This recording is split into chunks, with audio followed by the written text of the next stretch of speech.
Thank you for tuning in to the best parenting show on the internet, Post Daily Dose. It's the Post. It's the Post. It's the Post. The Post Daily Dose. It's the Post. It's the Post. It's the Post. The Post Daily Dose. It's the Post. It's the Post.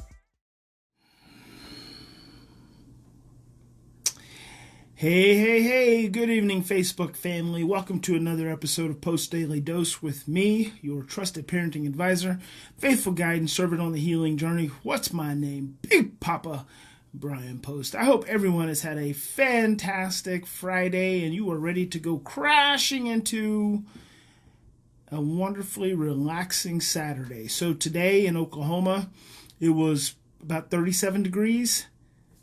This is how Oklahoma weather works. Yesterday, it was 76. 76 yesterday, 37 today. That's Oklahoma weather, and it'll probably drop close to freezing by tonight. Anyway, maybe it'll warm up. Anyway, I hope you're warm wherever you are. I prefer warm weather. I have actually been invited to lecture at various places, and to be honest with you, if it is cold, if there's snow on the ground, if it is winter, I usually decline. I like the warmth. That's why I love going to Mexico and laying on the beaches. So anyway, this evening, our topic for today is stress and illness. And I was actually going to coerce my mother into being my special guest this evening. But when I went in to badger her, she was sleeping on the couch, and I didn't want to wake her up. And I knew it would take some time for her to pull herself all together. So maybe tomorrow night, I'll be able to get her on an episode. Isn't that right, Mimi? I see her watching. Hey, Deanne, sending a whopper. We'll look forward to seeing it. Deanne says she's sending a whopper to the closed group. You will love it. I look forward to seeing it. Hello, Heidi. Heidi is rubbing it in New Zealand. She says it's so hot. Send us some heat. Send us some warmth, Heidi. Send us some warmth. So I was going to have my mom on, and then we actually ended up going to a funeral today of my daughter's uncle. And so it gave me another, hey, Lisa, gave me another perspective to share with you guys this evening. So my daughter, her grandmother and her mother and now her uncle, and there was just the three of them. The father was never in the picture, but she's now lost all of her family. Not all of her family. She still has extended aunts, uncles, and cousins that love and adore her and that she loves. But her immediate family, her grandmother and her mother and her uncle are now all deceased. And here's what's significant about that is that her grandmother was right around 50, 51. Her mother was 41 and her uncle was 44. They all passed away at a very young age, and I'm going to tell you why. Because of stress. From a very, very long time, as far back as I know, when Michaela's mother, who I loved and adored, was a beautiful, kind, loving, gentle person. But as far back as I know, what she told me in her family history, she has been stressed. And there was times when she had to look after her brother, and she took on a lot of stress. Her mother took on a lot of stress, was a wonderful, amazing woman, raised those children, worked really hard. She was a confident, proud, independent woman, was feisty and sassy, but she had a very stressful life as an adult. Being in a relationship that was unhealthy, and ultimately, raising her two children, who was Taiji, Michaela's mom, and her brother, her uncle Charles, and they had a hard life. They had a hard life, and and her mother always provided for them. And they moved from Oklahoma City at some point when Taiji was small to Wynnewood, which is a very small community where most of Michaela's extended family live. which was probably the best thing that ever happened to them, because the community is very close-knit. All the family members live within a radius of probably eight blocks. I mean, there's almost all the family is within a radius of 8 blocks. So it's really good on one hand, but being also in one little community can also have a lot of stressors. And Taiji, Michaela's mom, used to take on a lot of stress. She always worried about people. She'd always get stressed out. She cared about people. And there would be times, I remember she would say, I'm not even going to open the door because I don't want to be bothered by anyone, because it makes my stomach hurt. It makes my stomach hurt when she's, having to provide food for, and she cared about people so much. She'd cook for them. She'd take people in. She'd give them what money she had. She was just so caring. She just loved so much, but it stressed her out. It was at a cost. Her mom had several bypass surgeries. Her heart was obviously stressed. And so her mother died from a heart attack. Taiji died from Crohn's. She acquired Crohn's. Like I said, she was 41 when she passed away. She acquired Crohn's when she was in her mid-30s. And, it's always so symbolic to me, because she used to talk about how, dealing with stress and dealing with people's worries and she'd get sad would make her stomach hurt. And then I remember a story she told me when they were little and they would be hungry, and her mom would be out trying to work and get food for them, and she'd be taking care of her little brother, and they'd be hungry. And I think about that trauma to her stomach, at that young age, how that impacted her and affected her throughout her life. And then her brother, was healthy for the most part, young, but obviously when he was in his 20s, but the stress that he had always dealt with, and he was the youngest, so he was the baby boy, so his mom was always looked after him. And then even when his mom passed away, Taiji looked after him, but he was dysregulated. He was stressed a lot. And as stressed out people often do, it leads to addictions. And he had his share of addictions, which eventually affected his kidneys. So the last 10 years, he's been, maybe not 10 years, probably the last five years, he's been on dialysis and, has been struggling. But, the common theme with all of them is that they all experienced a great deal of stress. And the Atlanta Center for the Study of Disease Control, back in 1998, estimated that 80% of disease and disorder was related to stress. 80%. It's the Atlanta Center for the Study of Disease Control, the CDC, said that 80% of disease was related to stress. Now, Bruce Lipton, who I've quoted before, who's the author of Biology of Belief, is a cellular biologist at one of the universities in California. He says that 98%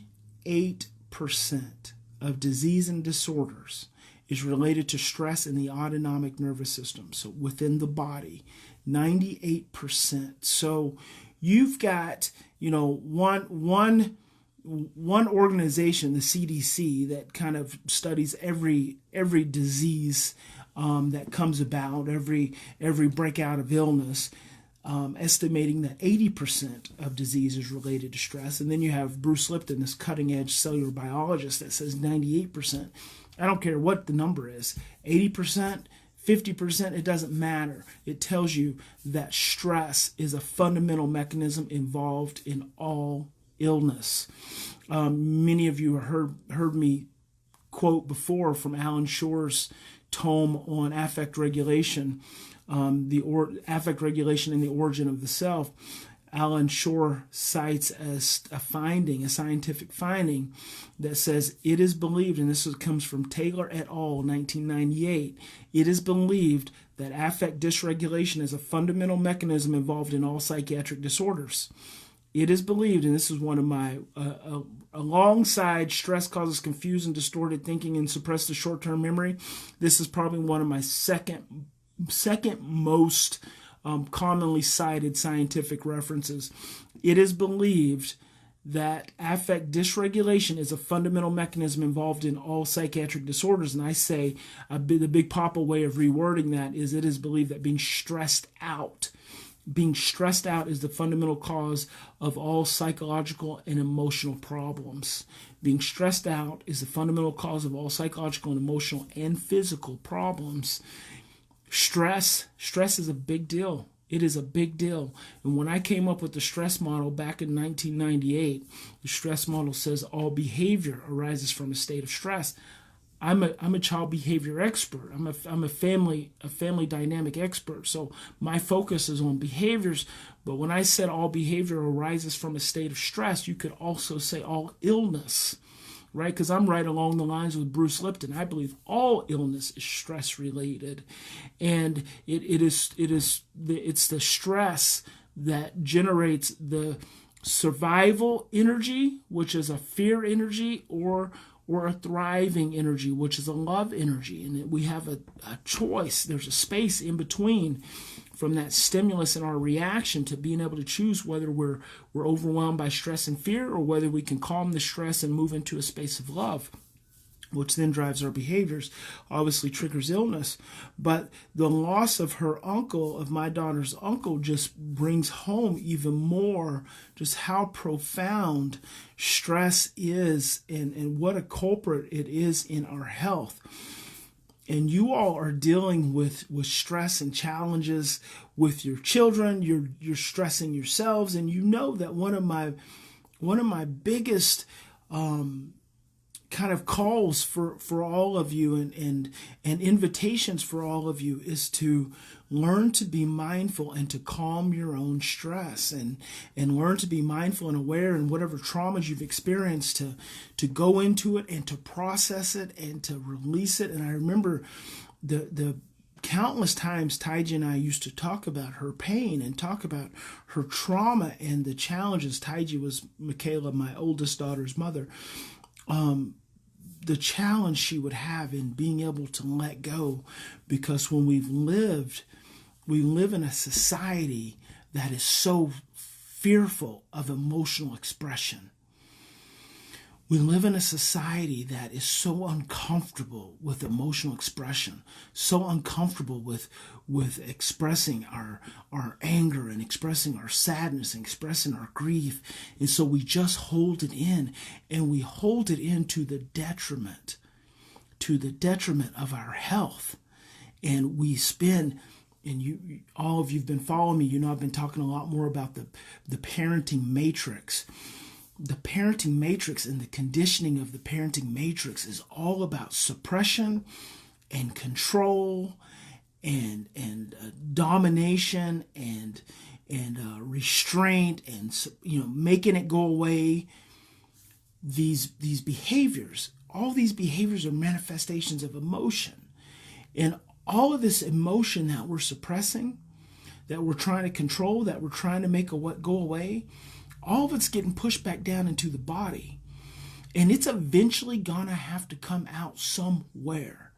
Your stress, your trauma, your pain, if you do not learn to honor it and acknowledge it and give into it and release it and cry about it and yell about it and continue to learn to be mindful and aware of it and continue to honor and not suppress it, it is going to make you sick. It will make you sick.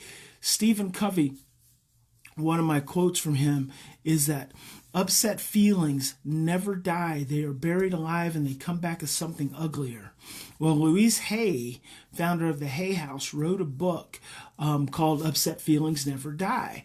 And in that book, she diagrams the body and all the different parts in the body where emotion gets stored, and how emotion becomes symptoms, physical symptoms that we deal with. And over the years, I've used that over and over and over again especially because I'm big into body work. And so when you spend more time with me, you know that I like to associate areas in the body with emotional pain. And so physical pain oftentimes has an underlying emotional accumulation associated with it. So there's usually a trauma that has occurred at some point in life, and it has made that one part of the body very susceptible to storing pain, and that's where the pain eventually rises. So anytime I'm in physical pain, when my body is giving me some kind of physical pain symptom, it's pretty common for me to just really pay attention to it, dial into it, breathe into it, see what's there, talk to it, find out what is it emotionally that's underlying that pain. And I can usually get to the root of it pretty quickly just by talking to the pain in my body. And if we do not learn, if you and I do not learn that it is okay to have feelings, it is okay to get upset. I was just responded to a parent in our private parenting matrix support group. Now, let me tell you something. And this is the Lovevolution group. Unfortunately, this is a private group just for our Lovevolution members. So when you go to newparentinglovevolution.com, or when you go to theparentingmatrix.com, you go through that process, you'll come to the site. It's the Lovevolution membership. You hear me talking about the Lovevolution. A part of that membership is that you get access to me. So I do Post Daily Dose just for the masses. You know, I want to help plant as many seeds and to spread as much love as I possibly can. But I've got a group of parents and a group of professionals who are really invested in going deeper. And so they've joined the Lovevolution membership. I told you guys it's $49 a month. Some of them do the lifetime membership, and you get access to me in a private group. So we've got a whole conversation going on and a whole experience going on in this private group. And I've had people recently requesting access, because you can find us on Facebook, the Lovevolution membership, and requesting access, but it's not something I can just grant you access to, because people have made a financial commitment, they made an emotional commitment, a spiritual commitment, and even a physical commitment. Because right now I'm on there every morning at 4:30 in the morning Central Standard Time, and I've got 5, 10, 15, 20 parents at any given time showing up at 4:30 in the morning, going through a lesson for the day and getting the encouragement and the motivation and inspiration.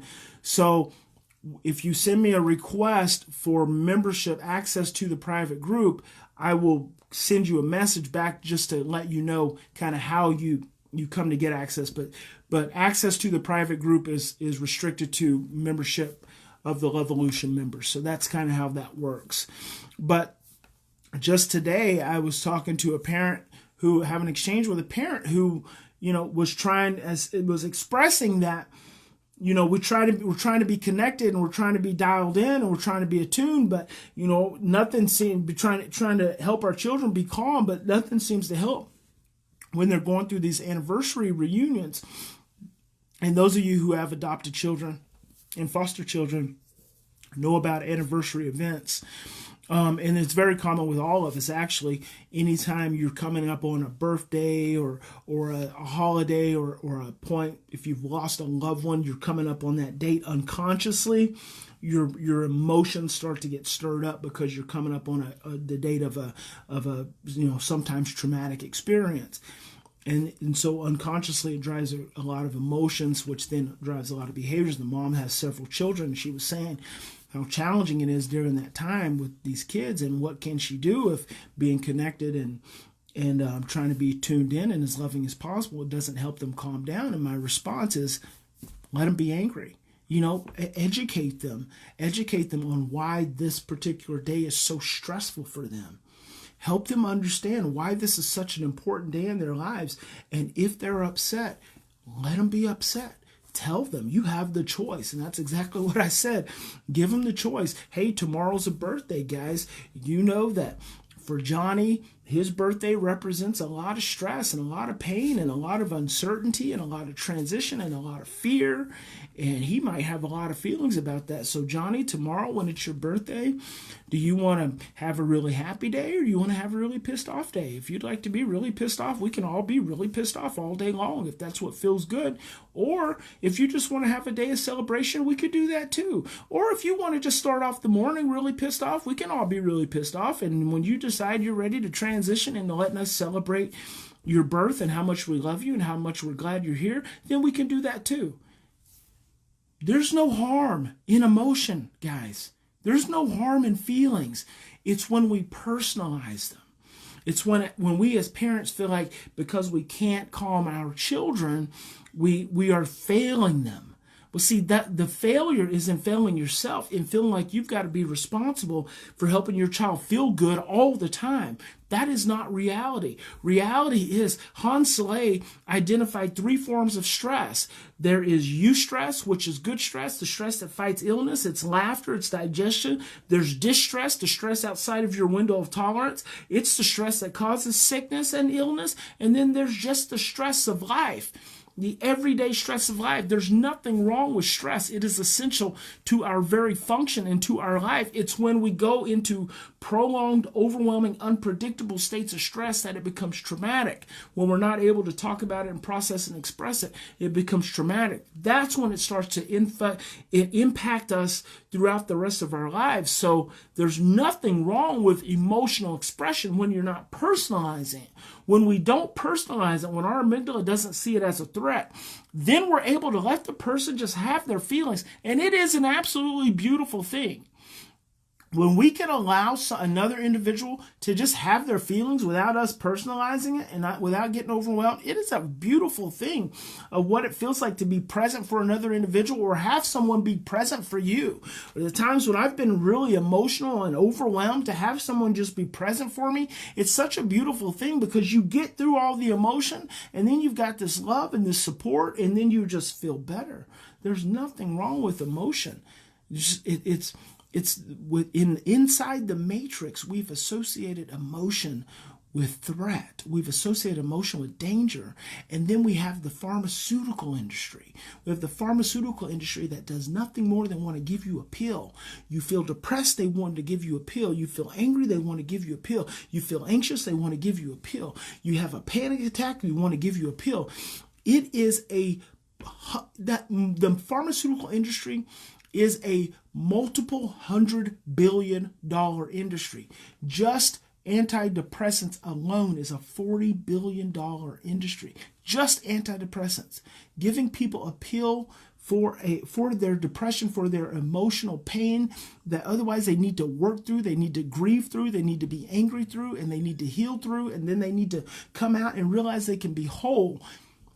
The Matrix has a reason. They want to suppress your emotion so they can drug you, so they can get paid. That is the entire goal of the Matrix. And an interesting thought about that is, a membership into the Lovevolution, into the Inside the Parenting Matrix program is $49 a month. Most parents are like, oh my God, $49 a month. But you don't realize that you're spending $500, $600, $700 a month on medical insurance. You're spending $500, $600, $700 a month on medical insurance that you usually never use. And when you do, it's for pills that make you feel worse. And so then you balk at a $49 investment for the prevention and for the emotional health of your entire family, which will change generations of relationships in your home.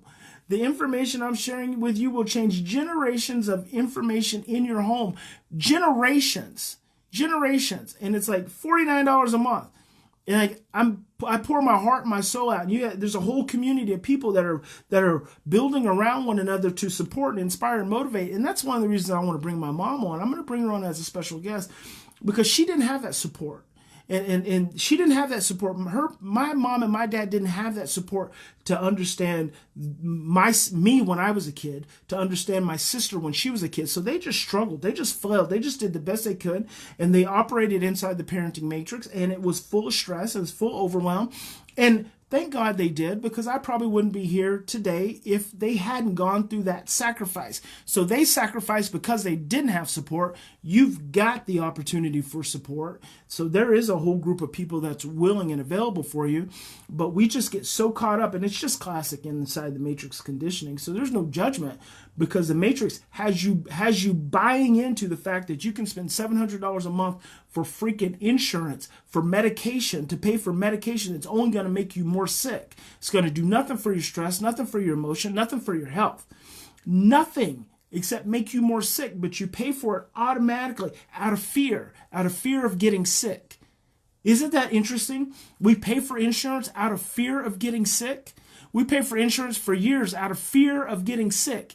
So just the paying of it, you're paying hundreds of dollars a month to be scared. You're paying hundreds of dollars a month to be scared. I'm going to say that again.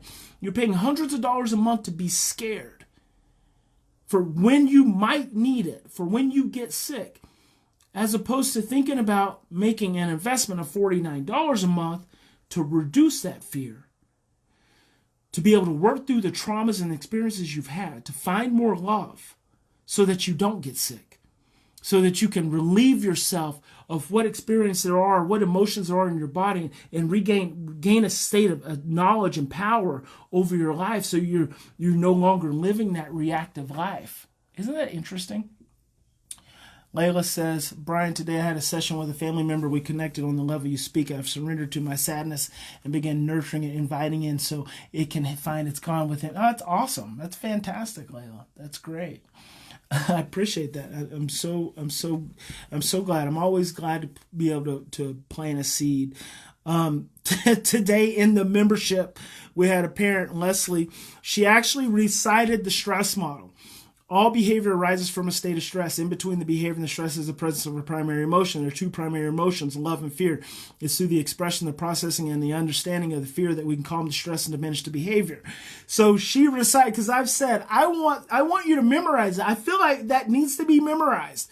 It needs to be memorized. You need to make it a part of your life. And you need to, even when you get stressed out, you need to be willing to come back to it, because it is a theory of human behavior, but I feel like it is a principle. It should be a principle, because we get stressed out, and that drives our behavior. That drives our stress, drives our fear, which drives our behavior. Leslie sent me a video, and so I came up with the stress model in 1998. So since 1998 to 2018, that's 20 years. I've never had someone recite it verbatim, just like it's written, with no prompting. She didn't have a teleprompter. She videoed it. And I've had therapists, and I've had parents and treatment on parents, and everyone has an idea of the stress model, but no one has just like verbatim memorized it. And she sent me a video of that, and it's the coolest thing ever. And so in the group, I share the video of Queen, "We Are the Champions," because it's just such an awesome feeling. So, guys, moral of the story: calm your stress, please. Please. If you've got trauma, work through it. Get over being afraid of feelings. Feelings are not the enemy. Feelings are part of what makes us who we are. And all of you tuned in enough with Big Papa, you know I'll break out in tears in a moment, because I want to release. It feels good to release. There's nothing to be afraid of. There's nothing to be ashamed of. If you're a man and you've been programmed inside the matrix that real men don't cry, that's some doo-doo. That's some flat out crap. Whoever fed you full of that is full of it. Whoever fed you full of that real men don't cry is full of it. They're full of pain. They're full of fear. They're full of shame. And that's why they have to hold it in. And that's why they end up with high blood pressure and heart disease and prostate cancer and all other kinds of bad stuff. Hold our feeling. Just let it out. Let it out. Heal yourself. Heal your children. And that's the final thing. So one of the things I've always said that I always compliment my parents on is that I always grew up knowing that I was adopted. And so that always, I feel like at some level that really helped me at an unconscious level, just, not really have any shame about being adopted or anything. It's like, well, yeah, I was adopted, big deal. It was a matter of fact thing. And I'm so thankful to my parents for providing that for me. But I had a mom today who was talking, same parent who was talking about, the challenges of being connected and helping her kids. And they're still, they still get upset. And I said, what you forget as a parent. And the coolest thing ever about you, every one of you guys watching who tunes into Post Daily Dose every single day, is that ultimately you're teaching your children self-awareness and self-understanding. And ultimately you're teaching your children that their behaviors are rooted in their stress and their fear. And you're teaching them that because you're making an effort to become that teacher.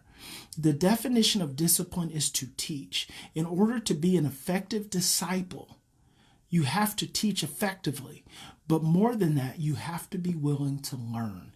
Every single one of you is learning something about yourself, right? Because that's really all we're doing here. When I'm talking about stress and fear, you're learning about yourself. It's more self-acceptance. It's more self-understanding. It's more self-exploration. It's more understanding about your own stress and your own fear and how that drives your behaviors. And in part, you're teaching your children that. So what you're doing is you're going up another dimension from what I received. So I received an understanding, just being adopted. That's fantastic. But you're going up another dimension of helping your children understand themselves. And I've always said, that is my life's calling. If I can help parents understand themselves to help their children understand themselves, then those children will grow up with an understanding of themselves different than 98% of other children out there. And that understanding is going to lead them to be more accepting of themselves, less judgmental of others, less shameful, and more self-aware, therefore more loving. And that is what you guys are doing. You're doing your part by helping to change the world right now by taking on new education, by taking on new information, by trying to see yourself differently, by elevating yourself to the next level. You're taking on the role of changing the world. And I know sometimes it sucks. It sucks raising stressed out children. It sucks raising traumatized children who are always demanding and always needy. But you're changing the world. You're changing the world. So don't discount that. What you're doing is amazing, and I love you for that. And it is because of that I show up here every freaking single night.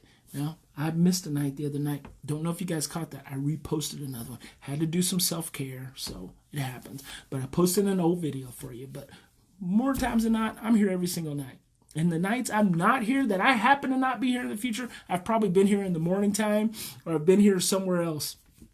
And I do it because of you, because you're awesome, and I get your awesome feedback because you're growing and you're healing, and that's what it's all about.